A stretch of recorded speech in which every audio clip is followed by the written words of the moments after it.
morning again, everybody, and welcome. My name's Tom Denton, and I'm pleased to be doing the first presentation of the day here in the EV and hybrid training hub.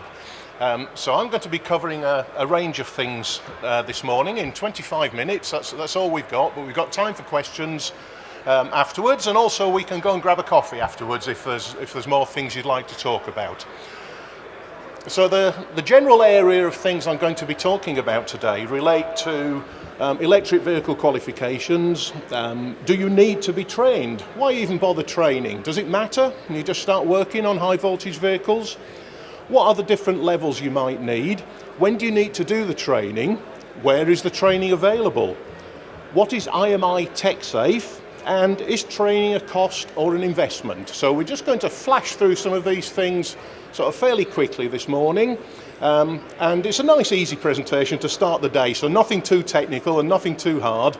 Well, that makes it easier for me anyway. I don't know about you, but that's a good way to start the day, isn't it? So keep an eye on the agenda for this training hub, because there are all sorts of different things going on throughout the day with different speakers. And I've been talking to a few of them already, and I think really we all agree that we're all coming at this subject from different angles, but what we're saying is now is the time to get on board with electric vehicles, or don't. You know, make that decision and go one way or the other. So it really is time now. But we'll talk about that a bit more as we're rolling along. So first of all, I'd like to say that a few years ago I met somebody here. It was actually at an Auto Mechanica event, and that would have been about 3 years ago, I think, wouldn't it? Something like that. And he was proudly telling me that he was working on high voltage systems, repairing batteries and things, and he didn't need to bother doing any training. He knew everything already. He'd read a book or something and knew what to do. He listed out a long string of things that he'd been doing, like pulling battery packs apart and all of this sort of thing. And he knew what he was doing, so everything was okay.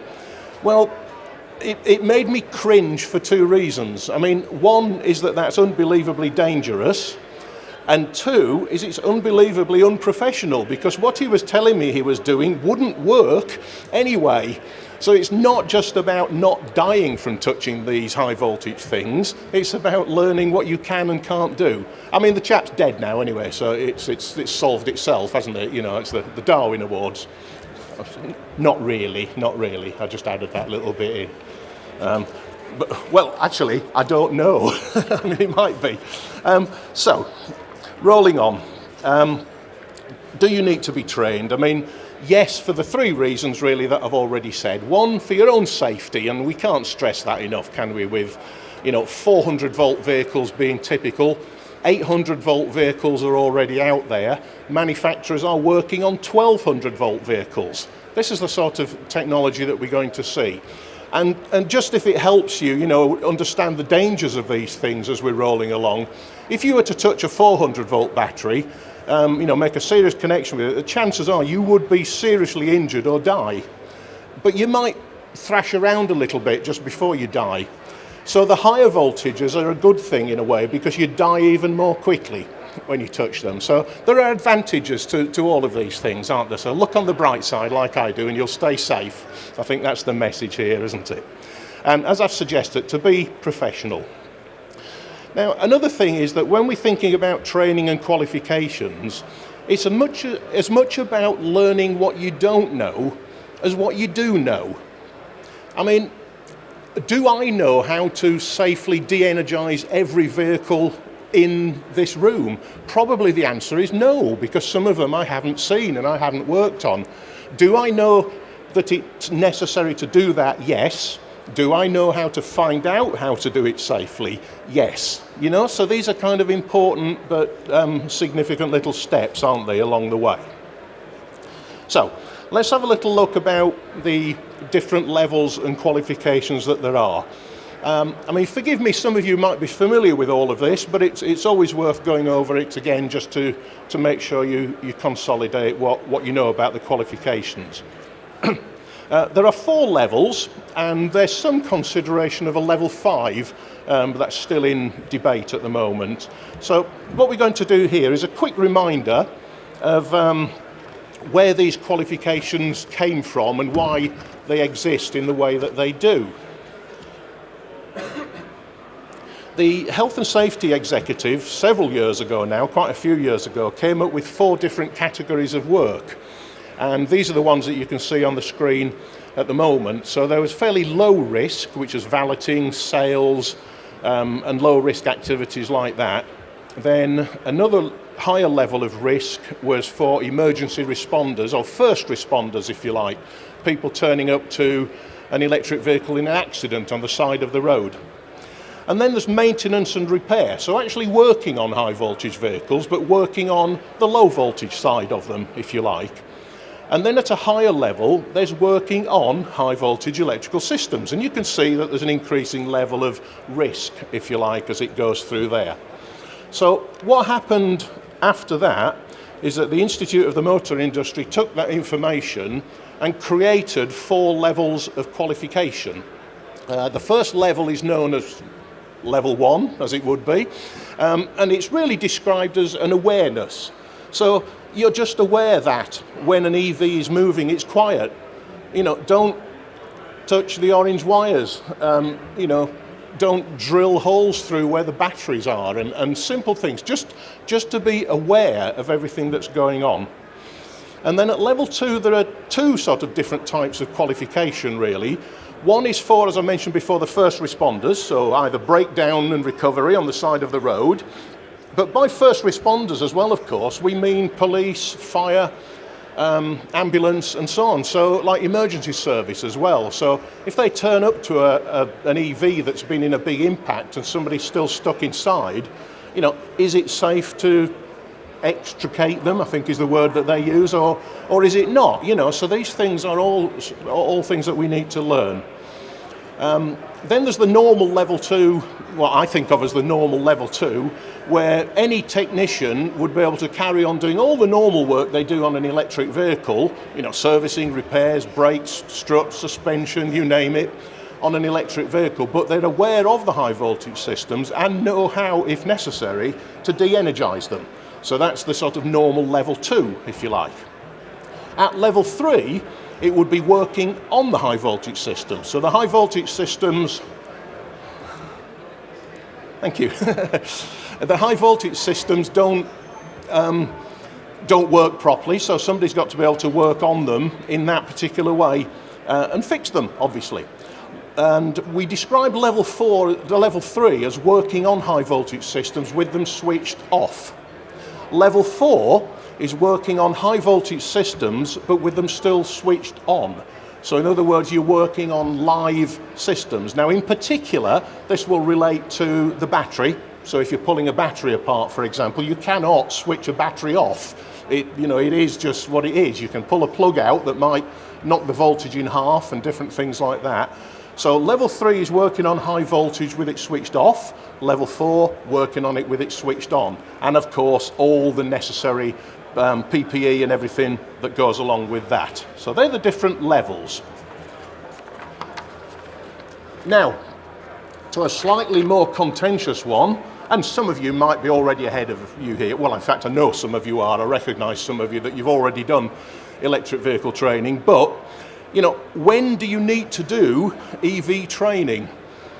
The answer is now. It really is. There are some statistics now, and we're doing a panel discussion tomorrow, I think, that looks into this in a little bit more detail, that's showing that electric vehicle owners now are changing the workshop that they use because they've decided to buy an EV, but they want to go to somebody that they know is starting to specialise in it.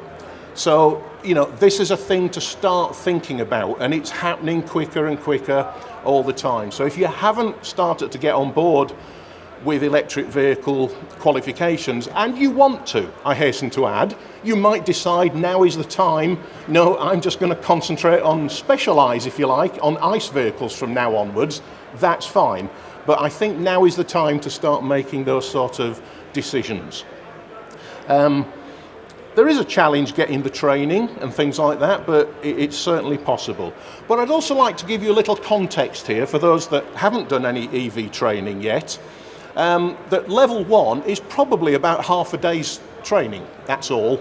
You know, you could get somebody come to your company, spend half a day and cover level 1 with 10 people all at once, for example. That would be quite easy to do. Level 2 takes 2 days, usually. This always varies, but there are some places now who are doing sort of 1 day online training, so that you can do a lot of learning online, for example, and then you go and spend 1 day doing a little bit more practical work and things like that, and a practical assessment. So, you know, it cuts down the time away from the workshop, which we're all aware is expensive. Level 3 is very much a 2 days like hands-on course, and level 4 would be another 2 days hands-on course. Level 4, of course, would assume that you've previously done level 3 and so on and so forth. And there are some companies out there now who, highly recommended, who are doing a full week's training. You know, they call it a EV boot camp or something similar to that, where you can go along and immerse yourself in electric vehicles for 5 days and come out at the end of it with level 4. In fact, I would argue and agree with the people who are doing those courses, you actually come out with more than a level 4 in a way. You'll get your level 4 qualification, so you're fully qualified, but you'll learn so much more when you're immersed in it for a week like that. Okay. So, you know, if you haven't got on board with EV training yet, may I suggest, you know, it really is time to do that. Where can you do the training? It's becoming increasingly difficult, actually, to find places to do training because the demand is growing. There are a few people here exhibiting today who will probably be able to help you out with this, so that might be part of the reason that some of you are here. I don't know. I mean, there are lots of IMI centres out there who are doing electric vehicle training, and other awarding organisations, City and Guilds and so on, are doing some as well, I think.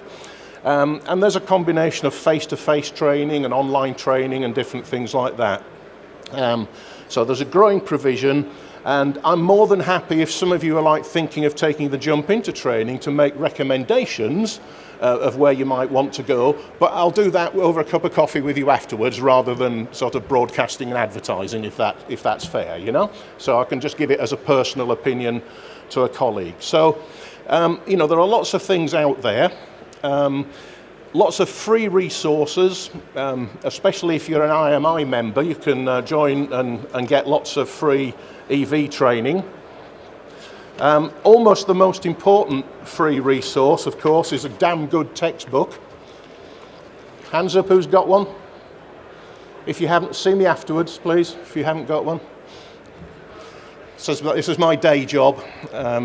Textbooks, and of course there's the electric vehicle book there. I mean, obviously I would say this, wouldn't I? Joking apart though, it's a pretty good place to start. And I mean, I know some of you who are owners will agree that you've sort of read through the book and done the training, and the things start to pull together well when you're doing that. So again, if you'd like a bit more advice about anything, dare I suggest that might be a good place to start. But advertising over, I want to move on to a subject quickly now that we call IMI TechSafe.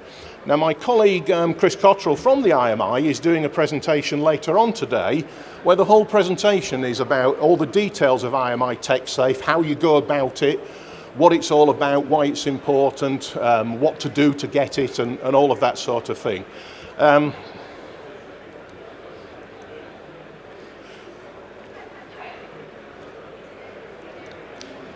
But in simple terms, IMI TechSafe is like a little bit of an homage to the words gas safe that you will have come across before. And this started as an initiative from the IMI, and I've been pleased to have been involved in it quite from the start, is that if we think about the legal requirements to work on a vehicle as an ordinary technician, sadly there are none. You know, anybody can like open up a shed somewhere and say I'm a vehicle technician and start working. Ooh. You know, not really how we'd all like it, but it is how it is. There's also no specific legislation to protect technicians when working on high voltage vehicles. Or is there? Or is there? And this is really quite an important point, particularly now for employers. employees as well, but employers in particular, because the electricity at work regulations do apply to working on high voltage vehicles. So if you've got somebody, if you're a garage owner, for example, and you've got somebody in your workshop working on a high voltage vehicle, then they hurt themselves in some way while they're doing it, and it's subsequently proved that they're not trained, you are the one who's responsible. So it's becoming fairly serious. Some of the insurance companies now will not insure you if you don't have suitable electric vehicle qualifications and TechSafe. So look out for that one in particular. Quote from the regs, it says, "No person shall be engaged in any work activity where technical knowledge or experience is necessary to prevent danger." So in other words, if they're experiencing any form of danger and they've not been made aware of it, then it's pretty serious stuff. So very quickly then, just to what TechSafe actually is. I did my electric vehicle qualifications many years ago now. Would it be okay to say that I'm still fully qualified? Well, in a way, no, because the technology has moved on massively since then. However, if you go to the IMI Professional Register and search for me, you'll find that I have a badge next to my name which says I'm IMI TechSafe registered. And what that means is that I've qualified as in electric vehicle, and since then I've done specified CPD to keep up to date.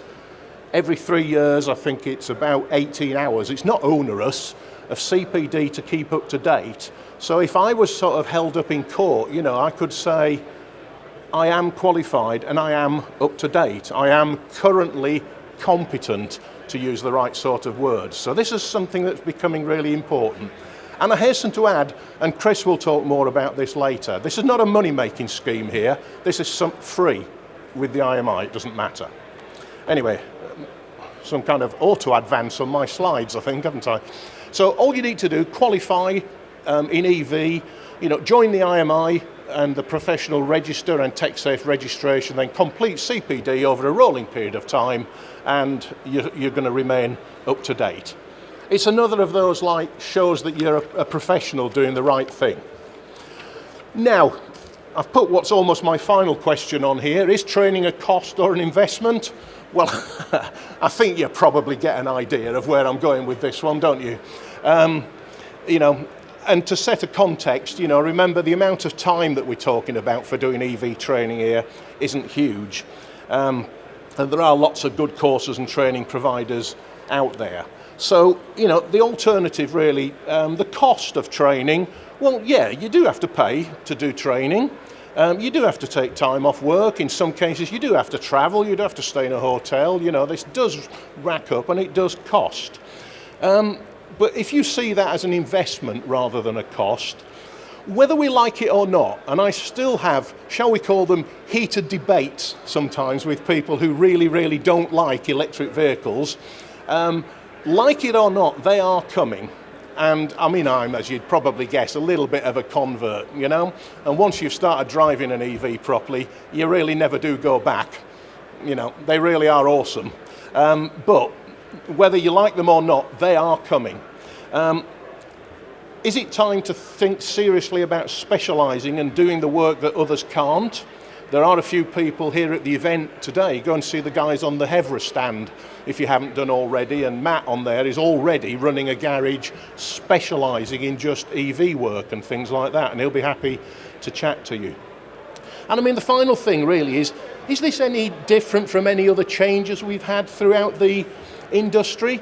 I mean, I'm getting a bit long in the tooth now, so I've seen a lot of things come and go, and one or two other colleagues I can see in the room probably as well, you know, but fuel injection, when fuel injection first started taking over from carburetors, I remember talking to some people who said, that's it, I'm out of the trade, I can't be doing with this newfangled fuel injection anymore.